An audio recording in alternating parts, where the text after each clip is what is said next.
안녕, 토요미스테리 디바 메이야. 오늘 사건 내가 여태까지 했던 것 중에 제일 충격적이거든? 자, 반전의 반전의 반전이야. 놓치지 말고 잘 따라와. 그럼 지금 바로 시작해볼게. 1998년 8월 31일. 이날은 별다를 것 없는 그냥 평범한 하루였어. 호주 로캠튼에 사는 제니 카와는 평소처럼 자신의 딸 나타샤 라이언을 학교에 데려다줬지.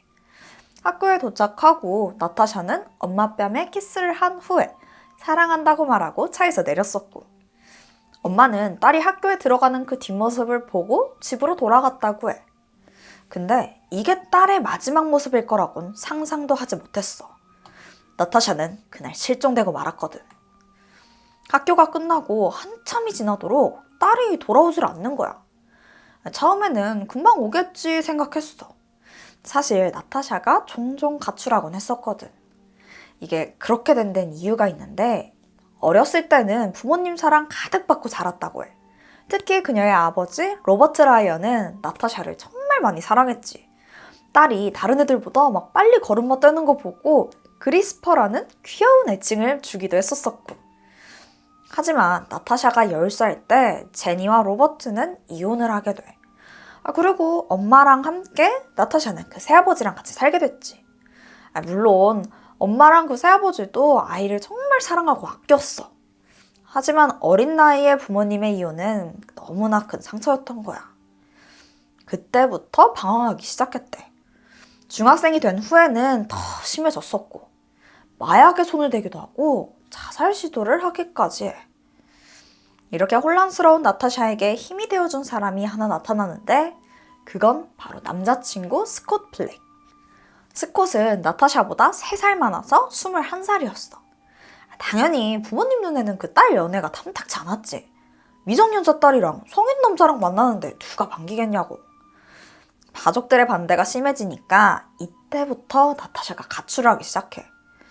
다들 싫다고 하니까 남자친구랑 이게 조금이라도 같이 있으려고 집을 나갔던 거야. 첫 번째 가출은 1998년 7월. 나타샤가 강아지 산책 간다고 그렇게 나가고는 그대로 가출한 거지. 그리고 이틀간 집에 돌아오지 않았고, 가족들은 경찰에 신고해서 곧장 스콧 찾아갔지? 그래서 나타샤를 금방 찾아왔어. 이 일로 스콧은 미성년자 납치 혐의로 87만 원의 벌금형을 받기도 했었대. 근데 이게 딱 한 달 전이거든? 게다가 실종 신고하고 이틀 후에 한 남성이랑 영화관에서 비디오 게임하고 차 타고 돌아가는 모습을 목격했다라는 목격담이 들리니까 그냥 또 스콧이랑 있나 보다 하고 좀 별 생각 없이 넘어갔던 거야. 근데 이 생각과는 다르게 몇 달이 지나도 딸이 돌아오지 않아. 이제는 슬슬 이상하다 생각하게 됐어. 시간이 지날수록 엄마 제니는 큰 불안감에 휩싸이게 돼. 그래서 경찰이랑 같이 스콧한테 가서 나탈리 어디 있는지 아냐? 몇 번을 물어봤는데 자기는 모른대. 자기도 너무 찾고 싶다 막 이러는 거야. 결국 엄마는 언론과 인터뷰를 통해서 나타샤에게 제발 돌아와달라고 울면서 이야기하기도 했지.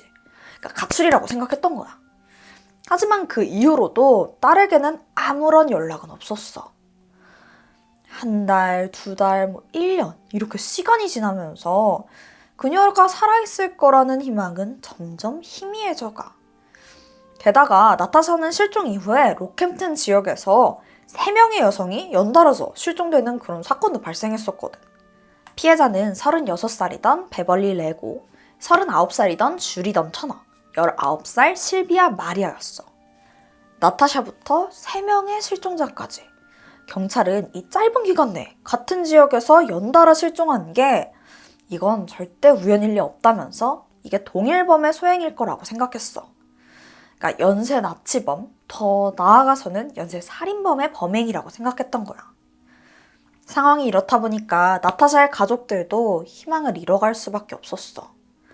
이런 마음을 아는지 모르는지 시간은 속절없이 흐르게 돼. 그러던 1999년 4월 22일, 로캠튼 지역의 한 초등학교에 다니던 9살 케일라 스카인 하츠는 학교가 끝나고 혼자 집으로 걸어가고 있었어. 케일라는 항상 똑같은 길로 등하교를 했었거든.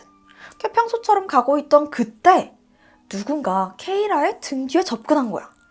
아이의 뒤통수를 가격해서 기절시켰고 아이를 차에 태우더니 그대로 사라지게 돼. 안 그래도 실종 사건에 민감했던 경찰들은 빠르게 수색에 들어갔지. 수백 명의 자원봉사자들 그리고 경찰들이 샅샅이 찾아봤지만 어디에도 아이의 모습은 발견되지 않았어.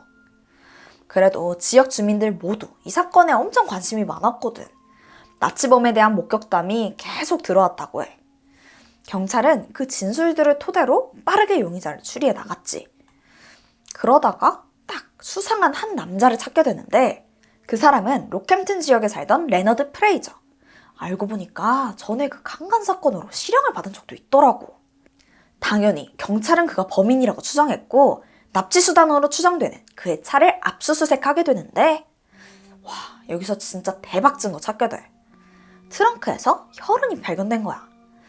이때부터 레너드를 강하게 압박했고 끈질긴 수사 끝에 결국 자신의 죄를 실토하면서 케이라 시신이 유기된 장소를 자백했지.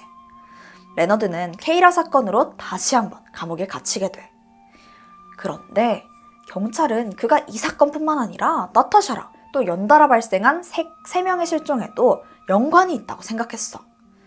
처음에는 레너드도 자기는 진짜로 다른 실종 사건하고는 관련이 없다라고 부인을 했지. 그러면서 나타샤가 동네 어딘가에 숨어 살고 있는 게 분명하다 뭐 이런 엉뚱한 얘기를 하는 거야. 경찰은 그에게 자백받기는 글렀다 싶어서 다른 방법을 생각해내게 되는데 레너드랑 같이 복역 중이던 다른 수감자를 매수해서 그에게 자백을 이끌어내기로 해. 경찰은 당시 사기죄로 복역 중이던 앨런 퀸에게 만약 그 레너드의 자백을 이끌어내면 너 감형해주겠다라고 약속하면서 녹음기를 쥐어줬지.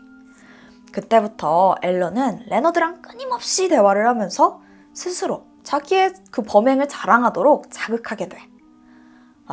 레너드는 당연히 이 사실 모르니까 결국에는 신나서 막 자랑을 하는데 내가 걔들 어떻게 죽인 줄 알아?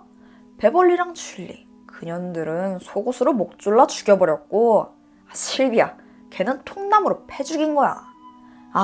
그리고 또 누구더라? 나타샤? 걔는 영화관에서 처음 만났는데 이 멍청한 년이 집에다 태워다 준다니까. 차에 타는 거 있지? 그래서 때려 죽였어.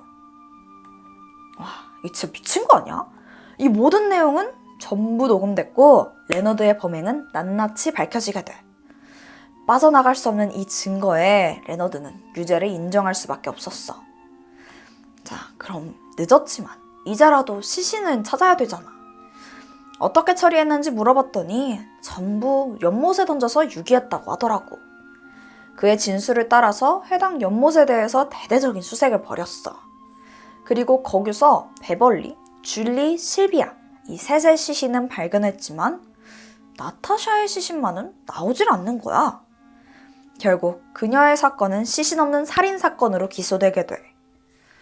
나타샤의 가족들은 그녀가 사라진 지 3년이 지난 2001년이 되어서야 나타샤의 장례식과 또 추도식을 치를 수 있었어. 연쇄살인마 레너드 프레이저가 체포되면서 깔끔하게 해결될 것만 같았던 나타샤 실종 사건은 2년이 지난 2003년 갑자기 큰 반전을 맞이하게 돼.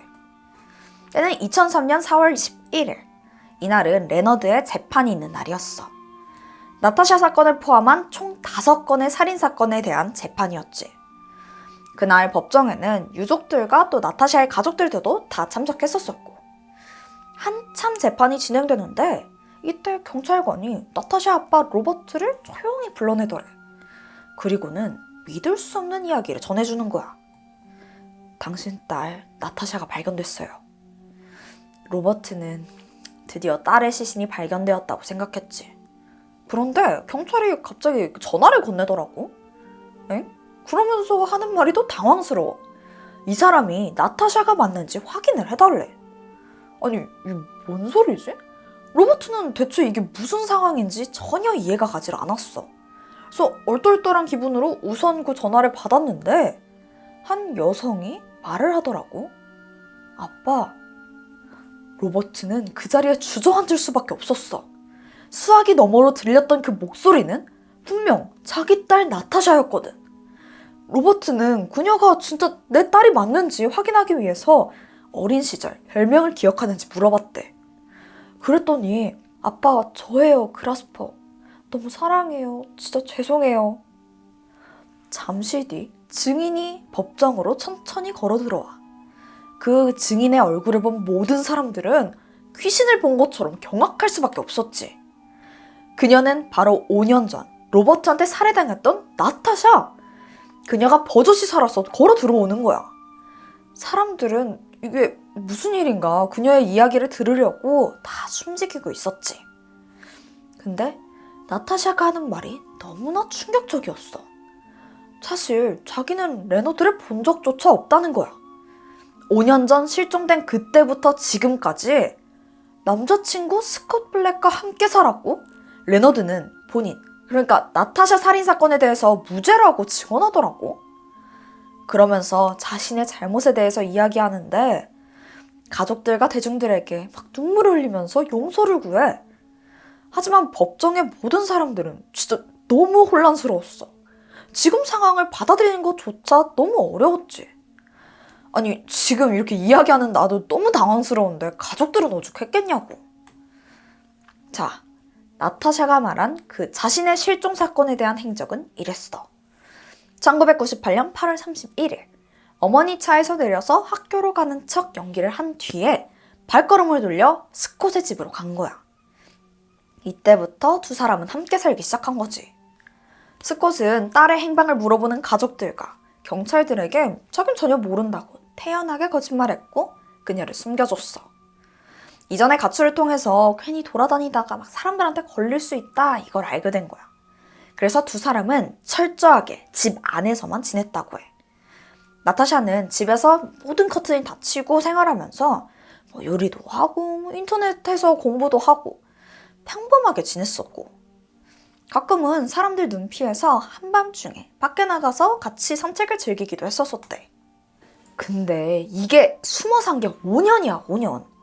스콧집에서 그 5년 중에 한 번쯤은 손님이 오긴 했었을 거 아니야. 어떻게 한 번을 안 걸린 걸까? 이게 또 사람들이 집에 오잖아? 그러면 스콧방에 그 북박이장이 있었었거든? 거기에 나타샤가 숨어가지고 숨죽인 채 있었었대. 심지어 그 와중에 같이 로캠튼으로 이사를 오기까지 했었어. 그리고 그 위치는 엄마 제니의 집과 불과 1km 정도 떨어진 거리였지. 그러니까 바로 코앞에 있었던 거야. 아니 대체 왜 이렇게까지 필사적으로 숨은 거냐고. 이게 도무지 이해가 안 가잖아? 사실 처음에는 그냥 단순 가출이었대. 근데 이게 하루가 지나고 일주일이 지나고 1년이 지나니까 밖에서 갑자기 경찰이 자기 찾는다고 난리고 일이 점점점 커지는 거야. 이게 겁이 나는 거지. 정신 차리고 보니까 자기는 연쇄살인범의 피해자가 되어 있었고 그래도 가족한테만큼은 나 살아있다 말해야겠다 싶어서 진실을 밝히기 위해 몇 번이나 용기 내서 부모님한테 전화를 걸었지만 도무지 입이 안 떨어져서 그냥 아무 말도 못하고 전화를 끊고 그랬었대. 레너드가 살인 혐의로 체포돼서 기소가 됐다는 소식을 들었을 때는 가족들이 자기 살아있는 걸 알고 찾기 위한 작전? 그 정도로 생각했다는 거야. 근데 이게 진짜 자기는 살인범 피해자가 되어 있었었고 또 레너드의 재판이 다가올수록 자기 거짓말이 점점 커질 것만 같아서 양심의 가책을 느꼈다고 해. 결국 레너드의 재판이 있기 약 3주 전인 2003년 4월 2일 나타샤는 셀리라는 가명을 이용해서 아동 상담 서비스 헬프라인에 전화를 걸었다고 해. 한 남성이 자기를 죽였다고 억울하게 누명을 써서 재판을 받게 됐다는 그런 믿기 힘든 이야기를 한 거지. 근데 다행히 상담사가 직감적으로 이 전화가 예사롭지 않다라고 생각했고 그녀가 나타샤일 거라고 추측했었대. 그리고 곧장 경찰에 신고했었던 거지. 그리고 그 와중에 경찰서에 한 통의 편지가 도착했는데 그게 익명의 편지였지만 누가 봐도 나타샤가 보낸 게 틀림없어 보였어. 왜냐면 그 안에 나타샤는 살아있고 잘 지내고 있어요 라고 적혀 있었거든. 자, 이 주소를 추적해서 드디어 경찰이 나타샤를 찾을 수 있었던 거야. 처음에 경찰이 도착했을 때 집안에 아무런 인기척도 없었어. 결국 강제로 진입해서 집을 수색했고 침실 북방이장 안에 웅크리고 숨어있던 나타샤를 발견한 거지. 와, 이게 근데 이게 뭐야? 무슨 영화도 아니고 상황이 너무 당황스럽잖아. 나타샤는 이 사건 이후로 대중들한테 많은 질타를 받게 됐어. 물론 그녀가 살아있다는 건 너무나 기쁜 일이지. 하지만 그 오랜 시간 동안 많은 사람들을 속이고 또 고통을 겪게 한 것도 사실이야. 그리고 이 사건을 통해서 호주의 사법 시스템도 완전 바뀌었다고 해. 이 일을 계기로 시신이 없는 살인사건은 해결하기가 더 까다로워졌다고 해. 원래도 시신 없는 살인사건은 유죄로 끌어내기 되게 어려운 그런 케이스였는데 나타샤 사건을 통해서 피해자가 살아있을 수도 있다는 가능성을 진짜 딱 단적으로 보여준 거잖아. 이후에 다른 재판에서도 이 가능성을 무시할 수 없었던 거야. 근데 우리도 이렇게 혼란스러운데 나타샤 어머니, 부모님은 얼마나 충격을 받았겠어. 그녀는 사라진 딸이 자기 집 근처에서 살고 있었다는 것과 그 오랜 시간 동안 내가 애타게 찾았는데 연락 한 통 없었다는 게 큰 충격과 딸에 대한 실망을 받았다고 해. 처음에 나타샤한테 진짜 참을 수 없는 분노가 느껴져서 진짜 지옥에나 떨어졌으면 좋겠다 라고 생각했을 정도였어. 하지만 부모 마음이 그럴 수가 없지. 나타샤 얼굴을 본 순간 그 모든 마음이 싹 가셨다고 하더라고. 그냥 딸을 다시 안아볼 수 있다는 그런 사실에 너무 기쁠 뿐이었지. 한편 나타샤의 남자친구 스콧은 그녀의 행방에 대한 거짓 증언을 한 죄로 징역 3년을 선고받게 됐어. 스콧이 징역을 사는 동안 나타샤는 센트럴 퀸즐랜드 대학교의 간호학을 공부했고 또 지금은 간호사로 일하고 있다고 해.